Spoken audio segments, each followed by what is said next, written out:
Bonjour et bonne journée à tout le monde. Bon, ce que j'ai pu constater, c'est que nous, Africains, nous sommes toujours prêts à accuser l'ennemi externe. Mais l'ennemi interne, c'est-à-dire les ennemis endogènes du peuple africain, on a l'impression que pour nous, ils n'existent pas, alors que ce sont eux notre vrai et premier problème. Regardez le coup de poignard que ce militaire malien a fait au peuple malien et je dirais à toute l'Afrique. Oser écrire un livre où il accuse, piloté toujours par les services occidentaux, dans le cas précis par la France, où il accuse le gouvernement malien de crimes contre l'humanité. Et nous, le gouvernement malien est allé au Conseil de sécurité des Nations Unies, que moi j'appelle le Conseil de sécurité des Nations soumis aux marchands de la monnaie, de la dette et de la mort, parce que ce sont eux qui pilotent là-bas, ce sont eux qui l'ont créé, ce sont eux qui gouvernent. Les politiciens ne sont que des exécutants, des mercenaires. Nous demandons un débat au Conseil de sécurité des Nations Unies. Depuis combien de temps? La France met son droit de veto et le débat ne peut pas avoir lieu. De quelles Nations Unies nous parlons? Dernièrement, il y a quelques jours, il y a des audios qui ont fuité où des hauts officiers allemands préparaient un attentat en Crimée. C'est-à-dire, quand vous dites ils vont en Afrique, la coopération Mali, Allemagne, Niger, Allemagne, Burkina, Allemagne, les officiers allemands des audios ont fuité, que les Russes ont mis dehors, où ils se préparaient à faire un attentat en Russie, en Crimée. Ce n'est pas terroristes qu'on finance, qu'on pilote, non. Les officiers de l'armée allemande. Voilà les gens à qui nous avons affaire. L'Allemagne nazie, les officiers allemands préparaient un attentat en Crimée. Et puis ils parlent comme des enfants, ils ne se rendent même pas compte qu'ils peuvent être interceptés. Macron qui est là dans cette déclaration schizophrénique, aujourd'hui il dit ceci, demain il dit son contraire. Ils sont en train de tenter de traîner l'Europe dans un conflit que nous ne savons pas comment ça va finir.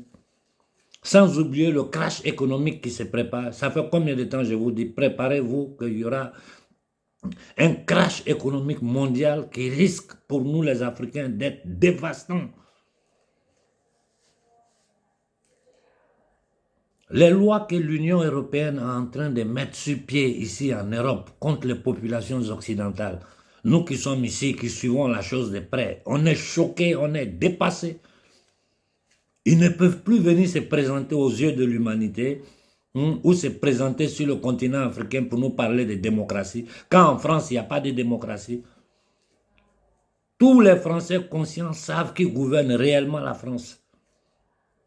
Ils ont vidé tous les États-nations de leur pouvoir, ils l'ont remis à une commission européenne, une commission de nominés que personne n'a voté, qui décide si la vie des Occidentaux en les maltraitant aujourd'hui. Ici en Occident, celui qui ouvre la bouche, sur le champ, la police, le régent fort arrive. Il massacre les jeunes étudiants, il massacre la société civile qui manifeste. Le roi est nu, l'Occident ne cache plus ce qui est sa vraie essence, c'est-à-dire la barbarie. Et qui est derrière tout ça? Ce sont les marchands de la monnaie et de la dette. Nous, Africains, si nous n'arrivons pas à comprendre ça, pour sortir de cette logique-là, on va aller aux élections, celui-là va faire ceci, alors que nous savons que toutes les élections, aux États-Unis, ils truquent élection. Celui qui a gagné les élections aux États-Unis, il n'est pas au pouvoir. C'est un vieux atteint de démence sénile, un dépravé mental, un pédophile qui gouverne les États-Unis, qui est en train de traîner le pays dans une guerre infinie, qui met son droit de veto pour empêcher le cessez-le-feu au Moyen-Orient, qui continue d'armer.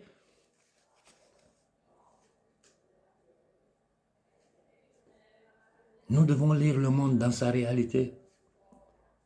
C'est la seule façon pour nous de nous en sortir. Parce que tant qu'on va rester dans des concepts abstraits, dans des bavardages inutiles, dans des analyses infinies, sans jamais chercher à donner une solution aux problèmes africains, nous ne nous en sortirons jamais. Parce que nous avons affaire à des bandits internationaux. Des gens comme Sarkozy. Vous pensez que ces gens-là peuvent être considérés comme des chefs d'État? Ce ne sont que des mercenaires. Ce mec a vendu plus de 600 tonnes de l'or de la France aux États-Unis. Ce sont eux qui ont assassiné Kadhafi. Ce sont eux qui ont assassiné Sankara. Ce sont eux qui ont assassiné, c'est-à-dire les politiciens européens au service des marchands de la mort, de la dette et de la monnaie. À travers des structures comme la CIA, l'MI6, la DGS française. Commettent des crimes partout dans le monde. Et ces mêmes retournent se présenter au peuple du monde, je ne dis pas seulement nous les Africains, au peuple du monde, au nom des droits de l'homme, au nom de la démocratie, et nous sommes là, nous les regardons.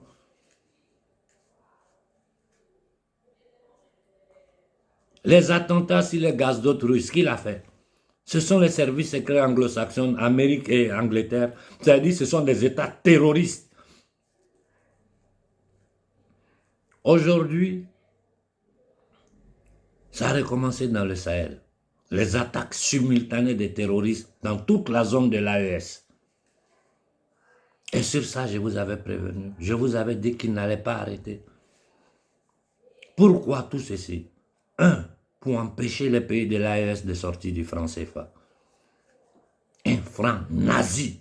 Un franc qui tient notre peuple dans l'esclavage économique, c'est-à-dire l'esclavage moderne.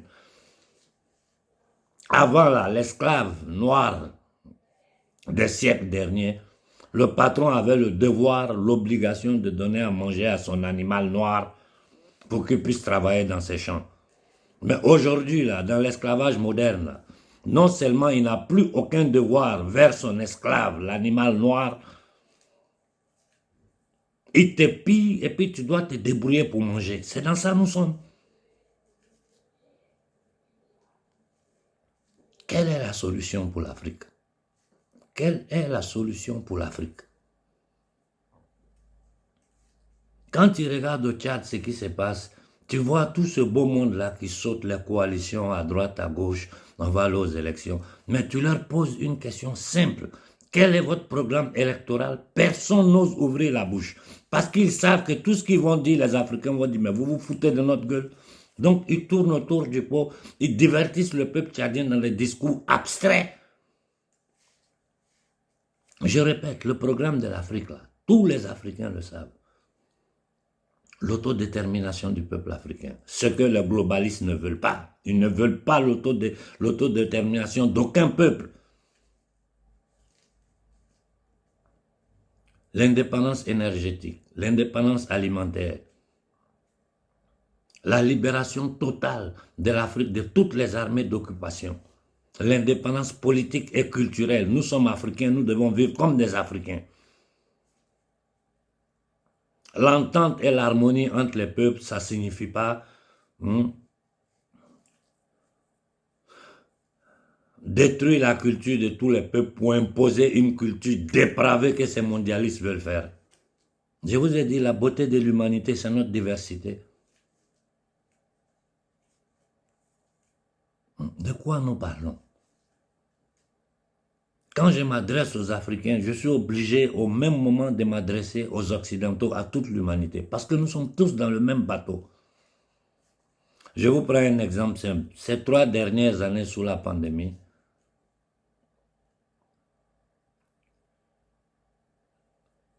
la richesse mondiale créée,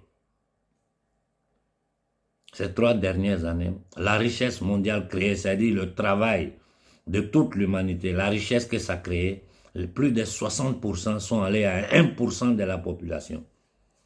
C'est-à-dire plus de 60% de la richesse mondiale créée pendant ces dernières années sont partis à 1% de la population mondiale. C'est-à-dire nous sommes 8 milliards.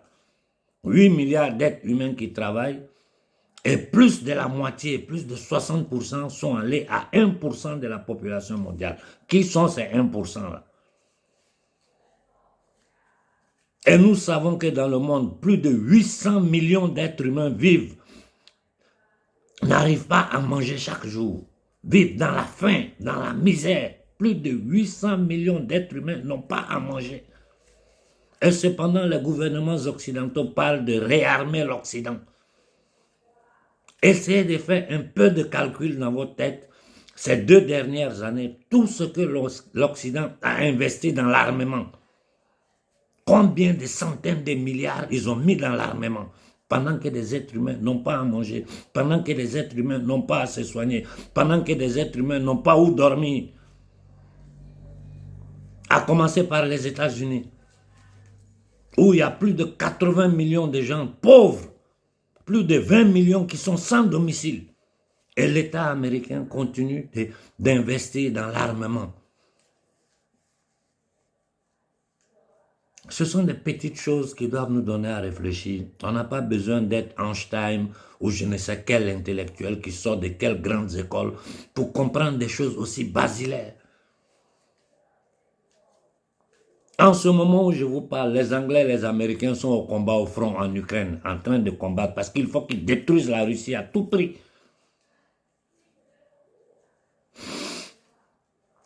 J'ai déjà fait 10 minutes, je vais essayer d'être plus court. Au Congo, la solution est aux mains à Tshisekedi. Nous t'avons donné les conseils, nous t'avons donné les directions. Tout ce que tu es en train de faire, de voyager à droite, à gauche, ça ne sert à rien. Ça ne sert à rien. Tu es en train de te foutre des Congolais. Tu es en train de te foutre de toi-même. La seule chose que tu dois faire, c'est créer les conditions pour que les Congolais puissent se défendre contre les attaques du M23, c'est-à-dire de Kagame et de tous ces nègres de salon au service des entités démoniaques. Et pour ça, tu sais à qui tu dois t'adresser, tu sais ce que tu dois faire. Tant que tu n'auras pas le courage de le faire, que ta femme va se balader avec cette mercenaire qui est l'épouse de Ouattara en Côte d'Ivoire, celle qui n'a fait que piller, c'est elle qui gérait les biens de Bongo, de Oufo-Boigny, piller toutes ces familles-là, qui a commis des assassinats en Afrique. Nous savons tout de son histoire, cette femme-là. Ouattara qui a totalement livré la Côte d'Ivoire aux vautours, livré la Côte d'Ivoire totalement. Je vous ai dit la dernière fois, calculez sur la dette publique ivoirienne ce que chaque Ivoirien qui naîtra doit. Et ce sont des dettes que nous ne pourrons jamais payer. Ça signifie que nous allons toujours rester en esclavage. Sankara l'avait dit, ne le payons pas. Et maintenant, nous devons commencer à dire que nous ne pouvons pas payer ces dettes, nous ne les payons pas. Au contraire, les marchands de la monnaie, de la mort, nous doivent à nous. Pour tous les crimes qu'ils ont commis en Afrique, pour tous les crimes qu'ils sont en train de commettre. Ce qui est en train de se passer dans le Sahara en ce moment, personne n'est informé en Europe. Attaques simultanées au Burkina, au Niger, au Mali, personne n'est informé. Aucun téléjournal n'en parle.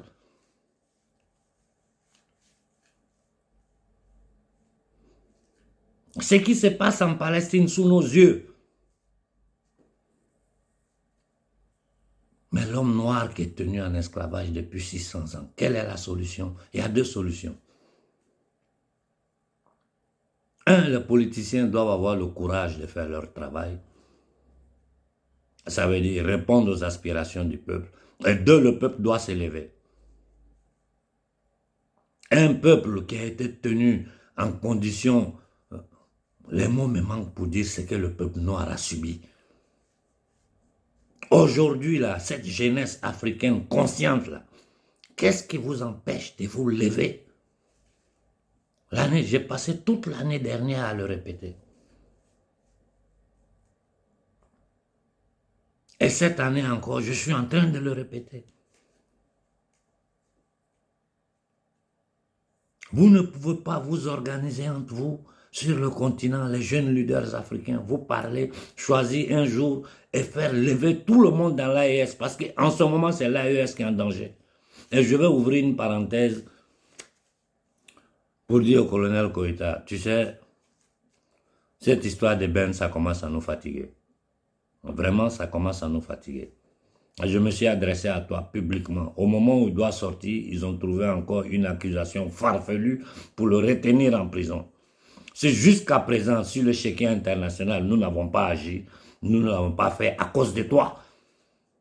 Parce que si nous attaquons là, ça va affaiblir le gouvernement malien. Nous pouvons mettre des organismes non gouvernementaux sur le dossier de Ben le cerveau et ça ne fera qu'affaiblir le gouvernement malien. Et le gouvernement malien risque de tomber pour ça parce que les gens vont en profiter. Vous avez à peine pris un coup de poignard dans le dos d'un officier malien. Nous autres qui devons vous protéger là, ne nous obligez pas à aller contre vous.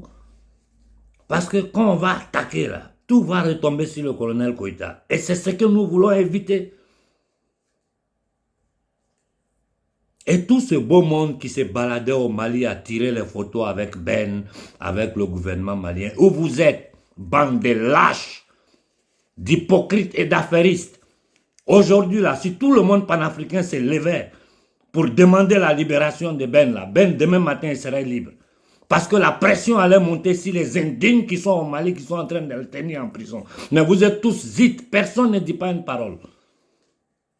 C'est encore nous qui devons nous lever pour venir défendre Ben. Alors que ceux qui étaient, au moment où c'était bon là, tous ceux qui étaient autour de lui, qui faisaient du bruit, qui sautaient des voitures décapotées, qui montaient sur les podiums là. Aujourd'hui, le frère est en prison. De façon injuste parce qu'il n'y a aucune accusation claire et personne n'ouvre la gueule pour dire une parole. Divertir le monde avec leurs problèmes personnels. Du n'importe quoi.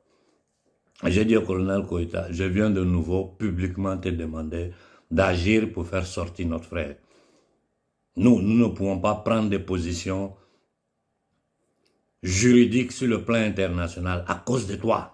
Je te dis, c'est toi que nous on regarde et puis on est encore calme. Sinon cette histoire de Ben là, on va régler ça en 48 heures. On ne dit rien, c'est toi que nous protégeons. Et c'est à toi que nous demandons, c'est toi qui as le pouvoir de faire sortir Ben de prison. Et c'est à toi que nous le demandons humblement. Il faut agir pour faire sortir notre frère de prison. Si, parce que si nous n'agissons pas, c'est à cause de toi, colonel. C'est à cause de toi que nous ne faisons rien. Et nous sommes encore en train de nous adresser à toi. C'est pour toi que nous, on est silencieux. Sinon, le problème de Ben là, on va régler ça rapidement. S'il te plaît, fais quelque chose pour le frère. Et j'ai dit à tous les lâches qui étaient en train de sauter autour de Ben, jusqu'à présent, une seule déclaration de votre bouche n'est pas sortie. Vous n'avez pas honte. Lâche, affairiste. Moi, je n'ai jamais eu de contact direct avec Ben. J'ai parlé avec Ben à travers d'autres personnes, mais personnellement, je n'ai jamais eu de contact avec lui. Mais c'est un frère de combat.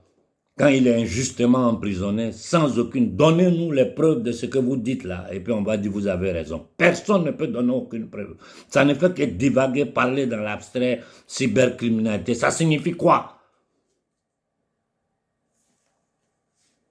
Et tous ceux qui ont mené le combat pour faire arriver Koïta au pouvoir, tout ce monde-là en prison aujourd'hui.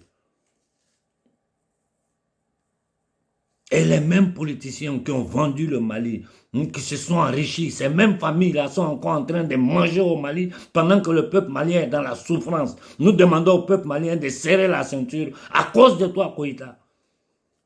Pour te mettre dans de bonnes conditions pour pouvoir continuer ton travail. Mais il faut que tu nettoies ce pays-là. Si tu ne nettoies pas ce pays-là, ces entités démoniaques, ces ennemis endogènes-là vont te nettoyer toi. Je le dis ici devant toute l'Afrique m'écoute. Si tu ne mets pas, si tu ne nettoies pas le Mali, ils vont te nettoyer. Et je profite pour dire à tous ces politiciens-là, Choguel, personne ne le touche. N'essayez même pas de toucher Choguel. Sinon nous allons vous toucher, vous et vos familles. Je répète, n'essayez pas de toucher Choguel. N'essayez même pas. Tous les coups que vous allez tenter de monter contre lui seront déjoués. Et c'est nous que le peuple malien écoute. Ce n'est pas vous des vendus. Ils savent qui vous êtes. Ils savent pendant 70 ans ce que vous avez fait au Mali. Ils savent comment vous avez fait un coup d'État piloté par la France et assassiné Modibo Keïta en prison. Ce sont ces mêmes familles-là qui sont encore en train de travailler pour le gouvernement Rothschild de France, donc pour les marchands de la monnaie et de la dette. Quelle inconscience pour vos petits privilèges, pour vos biens personnels. Cette histoire du Tchad là, moi hier j'ai discuté, je vais discuter avec des frères tchadiens. Il ne faut pas que nous passions par les armes. Évitons que de faire, d'utiliser les armes pour résoudre certains problèmes. C'est-à-dire ça, c'est la dernière des solutions. Quand le conflit n'a pas encore pété, c'est-à-dire nous ne sommes pas dans le cas comme celui du Congo, où nous sommes obligés de nous défendre parce que nous sommes attaqués. Dans le cas du Tchad, là, on peut trouver d'autres solutions. J'ai dit simplement à Nasra et à Déby, vous pouvez tourner autour du pot. Nous vous posons une question. Quel est votre programme électoral? Si vous n'avez pas de programme, moi je vais vous donner le programme électoral du Tchad. La sortie du franc CFA, le départ de toutes les bases militaires étrangères du Tchad. Une monnaie tchadienne. Si ça peut se faire dans toute l'Afrique centrale, c'est bien. Sinon, en attendant que le Tchad sorte de ce franc CFA, parce que tant que le franc CFA existe, nous serons dans la misère. Cette monnaie a été créée pour ça, pour tenir l'homme noir, l'animal africain en esclavage, parce qu'ils nous considèrent moins que des animaux, ces gens-là. Je parle des marchands de la monnaie et de la dette. Ceux qui sont en train de faire verser le sang en Ukraine, au Moyen-Orient, au Congo. Regardez ce qu'ils ont fait du Soudan. Regardez ce que le Soudan est devenu. Personne ne parle du Soudan. Là, les Américains sont intervenus directement. Regardez le chaos qu'ils sont en train de commettre en Haïti aujourd'hui avec ces bandes armées de criminels. Déstabilisés pour régner. Et cette même Union européenne se présente au Niger pour dire qu'ils vont faire des accords bilatéraux avec le Niger. C'est de la foutaise. C'est de la foutaise. Expliquez-nous le pourquoi d'une armée d'occupation comme celle américaine est sur le sol du Niger. Pour quel motif? Si c'est la CIA qui crée les terroristes, qui en ce moment sont en train d'attaquer nos populations, c'est-à-dire ceux qui créent le terrorisme viennent s'installer sur notre territoire pour dire qu'eux vont venir nous aider à nous défendre contre le terrorisme. Ça, c'est quelle schizophrénie, ça? C'est de la foutaise. C'est nous considérer moins que des animaux. Tout ça pour nos richesses. Regardez le cas de la Côte d'Ivoire aujourd'hui. Ouattara a installé les Américains. Les Français sont là. Il a installé les Américains. Les Ivoiriens sont séquestrés sur leur propre territoire. La Côte d'Ivoire est séquestrée par ce voyou, cette entité démoniaque. Même les Français vomissent Ouattara. Le Français du quotidien, si tu discutes avec lui, tu dis Ouattara, il te dit non, mais ce monsieur, c'est pas la peine. Il est assis au pouvoir en Côte d'Ivoire. Parce que le gouvernement Rothschild de France le soutient. Parce que le pouvoir anglo-saxon le soutient, vu qu'il leur permet de venir occuper militairement la Côte d'Ivoire.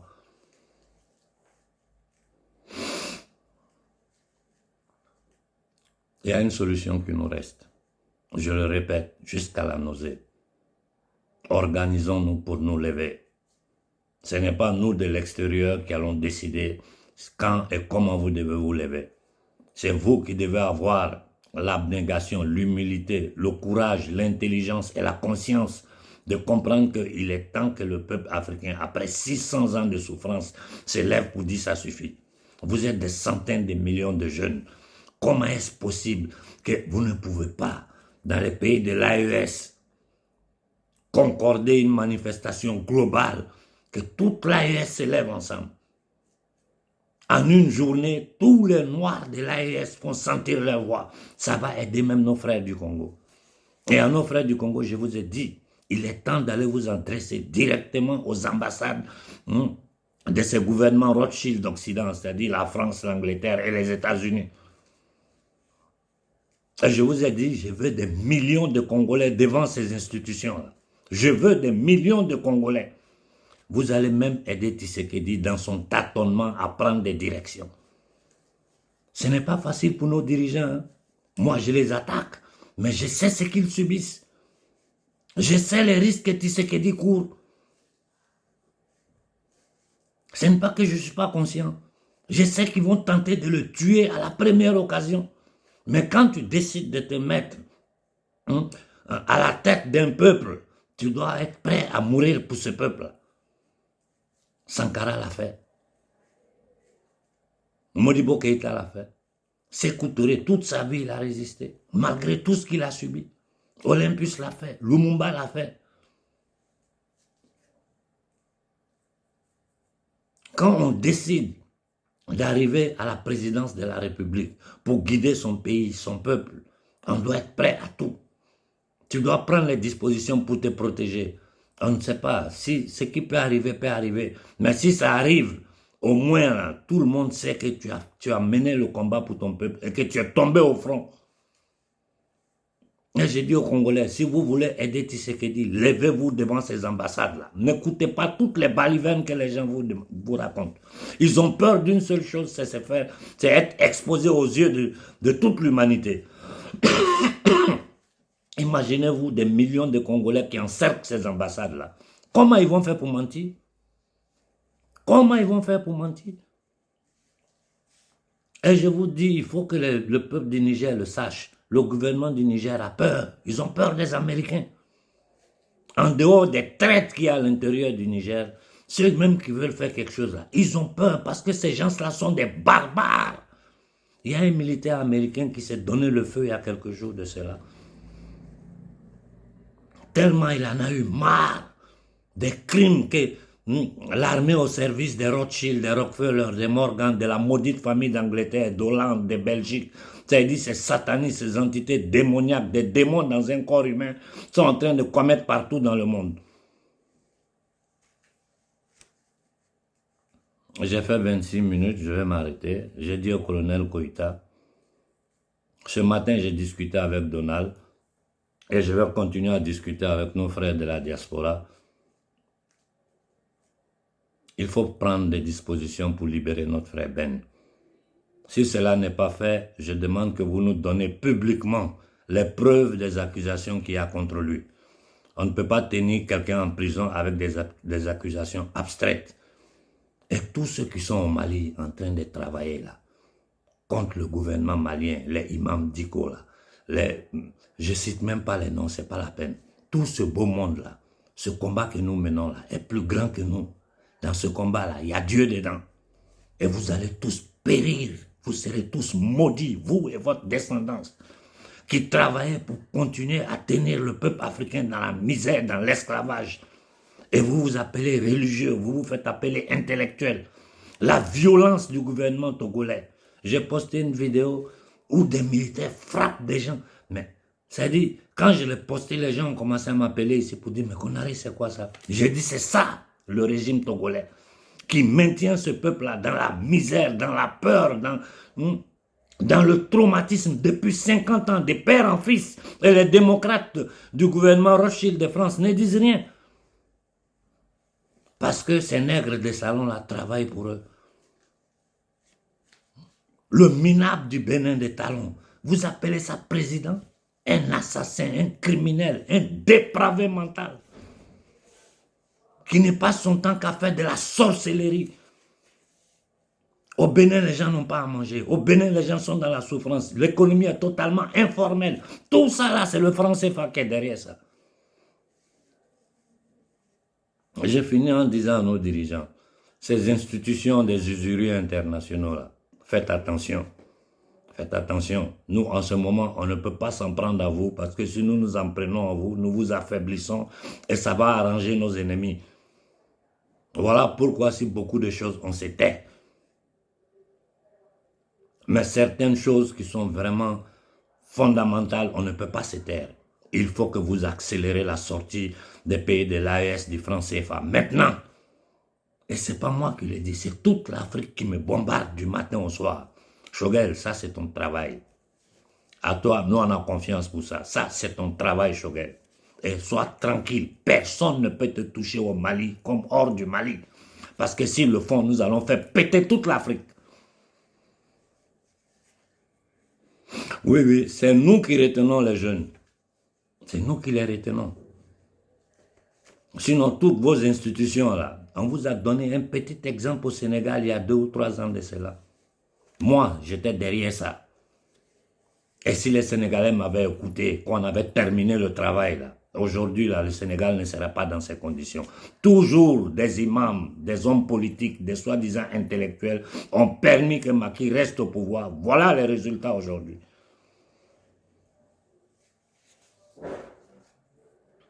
Et je le dis, je le répète, le problème, la solution du Sénégal, c'est Sonko. Moi, j'ai confiance en lui. Si Sonko vient au pouvoir, ils vont tous dégager. Je vous l'ai dit, écrivez, mettez à côté. Si je me trompe, je vais sortir pour m'excuser devant vous. Mais j'ai dit que je donne ma confiance à Sonko. Quand il fait une erreur, je suis le premier à sortir pour le critiquer publiquement. Je vous dis, vous n'avez pas idée des menaces que nos dirigeants reçoivent. Nos dirigeants sont menacés. Même des diables dans un corps humain comme Ouattara, ils sont menacés. Mais ils sont tellement pourris, compromis. Ils ont les mains tellement pleines de sang. Ils sont obligés de continuer. C'est-à-dire, ils font ça pour leur propre survie, pour la survie de leur famille. La Côte d'Ivoire est gouvernée par le clan Ouattara. Endetter le pays. Foutre les Ivoiriens dans le désarroi total. Ouattara a arrivé sur des chars français. Tous ceux qui l'ont aidé à arriver au pouvoir, manipulant l'opinion publique ivoirienne, ils sont tous en prison. Ou bien ils ont dû fuir le pays.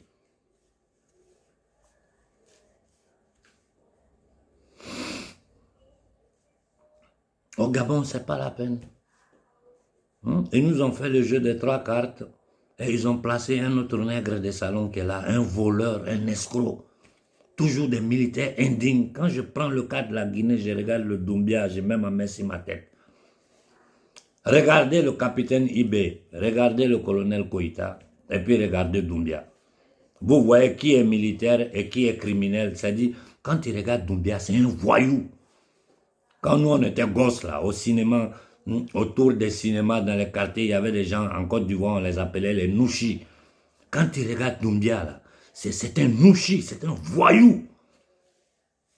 C'est un gangster, c'est un criminel. Accompagné par un agent secret français. Piloté par la France, les pays de l'OTAN. Pourquoi? Ils sont en train de construire des bases militaires secrètes en Guinée, des aéroports secrets. Tout ça pour transporter nos matières premières. Tout ça pour partir avec les richesses de la Guinée. Nos premiers problèmes sont nos ennemis endogènes. Avant de nous attaquer aux ennemis exogènes, là. Si de l'intérieur, les gens n'ouvrent pas la porte à l'ennemi, il ne peut pas rentrer. Regardez ce qui se passe au Mali. Regardez ce qui se passe au Mali. Le Mali risque d'être le danger pour toute l'Afrique de l'Ouest. Pour toute l'AES, si Koïta ne fait pas le nettoyage. Je vais m'arrêter là, j'ai fait plus de 30 minutes. Il faut que nous nous préparons à nous lever tous dans l'AES. Il faut que nous nous levons tous. Et Koïta, je te le dis, au nom de toute la diaspora africaine, au nom de tous les leaders dignes du panafricanisme, il faut agir pour faire libérer Ben. Nous ne disons rien, nous ne pouvons pas monter au créneau. À cause de toi, c'est à cause de toi qu'on laisse tomber. Parce que si on monte au créneau, c'est toi les gens vont attaquer. Je m'arrête là pour aujourd'hui. Réfléchissez sur les paroles que je vous ai dites. Et il faut que nous nous organisons dans l'AES pour nous lever. Au Congo, il faut que vous vous préparez à prendre ces ambassades-là pacifiquement. Je veux voir des centaines de milliers de Congolais devant. Ils ne pourront pas le censurer. Les attaques aujourd'hui dans l'AES, ici en Occident, personne n'est au courant. Il n'y a que nous, de la diaspora, qui le savons parce que nous sommes connectés sur l'Afrique. Si ça, ce n'est pas un complot, comment vous appelez ça? Faisons une profonde réflexion. Et il est temps, le plus rapidement possible, que nous arrivons à nous organiser pour nous lever dans toute l'AES. Et surtout au Congo, il est temps que le peuple se lève. Si vous vous levez là, Tshisekedi aura le courage de faire encore un pas en avant. Si vous restez assis, il va continuer dans ses bidons voyages. C'est-à-dire, tu vas discuter avec les responsables de la souffrance de ton peuple. Tu vas négocier avec les criminels. Au lieu de prendre des directions qui vont permettre au Congo de sortir de cette situation. Anas Rae Déby, je vous dis, dites-nous votre programme électoral. L'Afrique veut comprendre ça. Si vous n'êtes pas capable de le dire là, C'est-à-dire, vous vous foutez.